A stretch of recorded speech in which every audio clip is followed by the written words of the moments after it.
Coming up today, we're planting Swiss chard as well as salad Burnet. What is that? I'll explain to you all that coming up today on the Wisconsin Vegetable Gardener.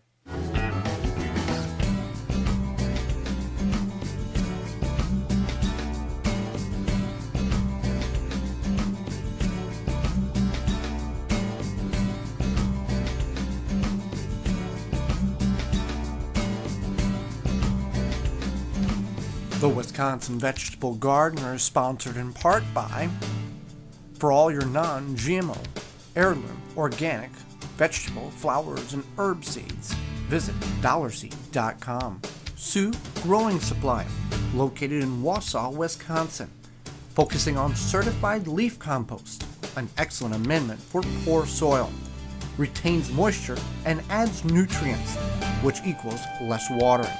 Available in Sioux organic seed starting kits, pre-filled trays and pots, bag and bulk. Visit SiouxCompost.com. Organic fertilizer for the health-conscious organic home gardener. Family owned and operated. Visit wgardens.com. Don't poison your soil with municipal water. Attach a body, mind, and soil hose and filter. Free shipping exclusively through the WisconsinVegetableGardener.com. Just click on the body, mind, and soil icon. Authentic Haven brand soil conditioner for the home gardener. Easy to brew, 100% organic. Visit ManureTea.com. Welcome to the Wisconsin Vegetable Gardener. I'm Joy Baird. Well, the grow room is filling up behind me, but we're going to get a few more crops started. Now we're going to start Swiss chard, which I'll explain what Swiss chard is for those who may not be familiar. We're going to plant two different varieties of Swiss chard. The white stem Swiss chard, which is the fork hook, as well as the rainbow Swiss chard. That's the multicolor stems, as well as salad Burnet. Now we'll talk about salad Burnet in a minute. We're going to do Swiss chard. We're going to do 8 plants here. Let's do it this way. I got a 4 cell and I got a 6 cell here. So that's going to be 10 plants that we're going to start. Now we're starting them in these trays. Now if you followed us on our Straight to the Point series on Sundays, you will know that we introduced everybody, and we were introduced to a new company called Root Maker. Now you're probably wondering why we're not using the Root Maker devices to start these seeds in. Well, these seeds are going to be in these containers for a very, very short period of time, maybe not even 30 days. What we're going to use the root makers for is for when we transplant our peppers. When we start our tomatoes, we're going to start them in cups and then transplant them over once we make sure we have good germination, as well as we will direct start some eggplants in these as well.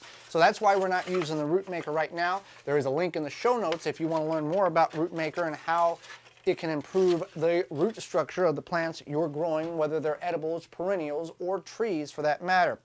So now we're going to take, Swiss chard is a leafy green that you can use as a stir fry. You can eat it raw. The stems are edible as well as the leaves. It's recommended to plant 8 to 12 plants at a time, so as they reach the point of large leaves on the outside, you want to harvest the large leaves so the inner leaves can grow. Now these make great wraps. You can roll, we've grilled them on the grill, rolled them up with the toothpick, put cheese in it and grilled it that way.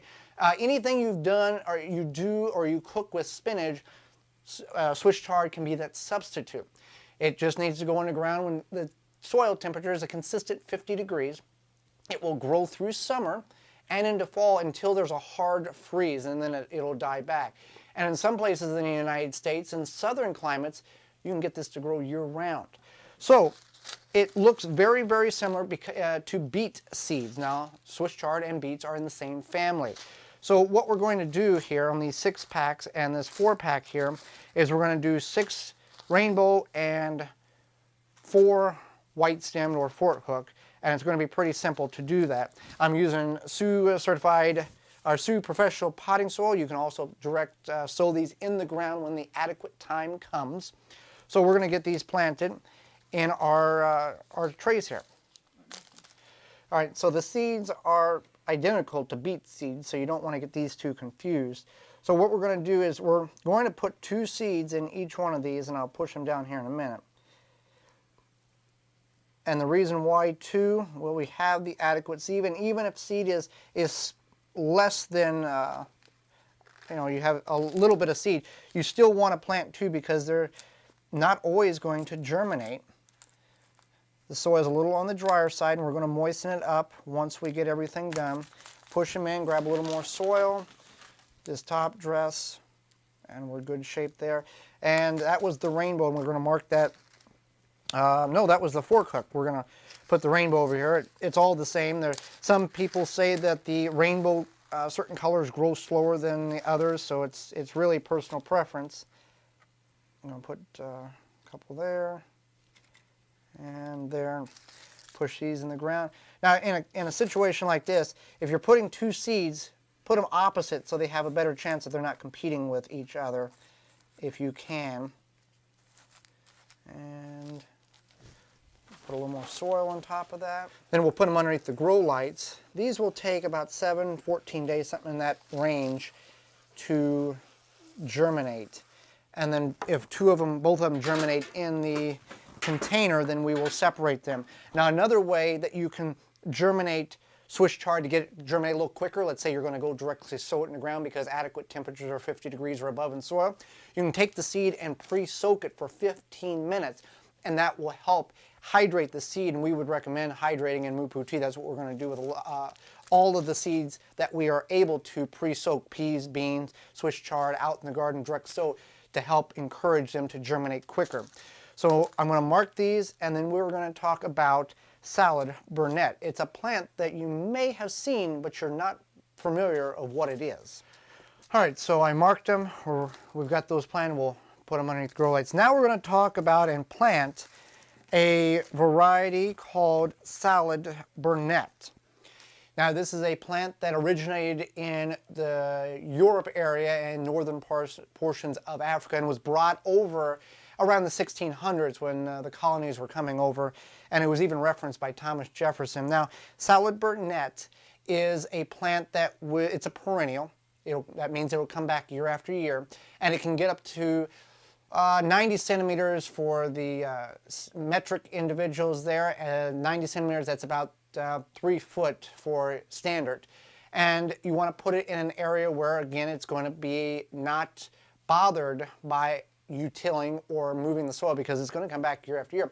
It will seed itself in the later portions of summer, but it's a very easy plant to extract those. It's not going to be like dill where it's hard to get rid of if it's self-seeding. So we're going to plant 8 plants with the hope that we get 4 good plants. Now, what is beneficial about salad burnet? Well, it is, when you eat it, you can use it in stir-fry salads, buttered herbs. It's an herb, and you can get them at your local home and garden center in some cases based on what varieties they carry. And when you taste the leaf, it has a taste of a cucumber. So that's something that you might want to consider if you are interested in something like that. And you can also dry these as the plant grows. And as the plant gets through the summer, you will want to start harvesting the bottom of the plant and letting the top plant go to mature. But we'll talk about all of that when we get out in the garden and the plant begins to grow. These seeds are relatively unique. You wouldn't really know what they were. And some of this grows native. So that's something that once you go to your favorite search engine and search this, or you can go to dollarseed.com and search salad burnet, you will see an image, and it might be something that you're familiar with. And this is also can be grown indoors, if that's something that you would want to try as well as a year-round house plant. So we're going to plant, I got 8 cells, 4 in each. I'm going to plant 2 seeds in each cell, so we make sure we get plenty and have a good chance of getting this to germinate. All right, so the seeds are on the smaller side. We're going to drop 2 in each one of these. Try to get them separated. Oh, there it is. All right.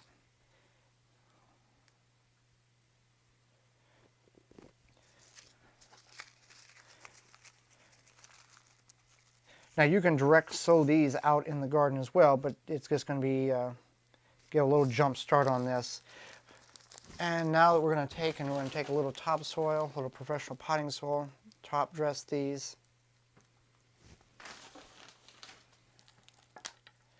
And we'll water them in and mark them. So two crops that may not be familiar to you is Swiss chard and salad Burnet. We're new to salad Burnet. We're excited to grow it. It'll be a perennial plant. It will go right next to the rhubarb that we will start in an upcoming video. So it's time to get those started, as well as prepare for going out in the garden in a few weeks so we can start getting our garden ready to go. Thanks for joining us. Join us next time for more organic gardening, seed starting, and some food preserving gardening. I'm Joey Barrett, and this has been the Wisconsin Vegetable Garden. For more information, please visit thewwisconsinvegetablegardener.com.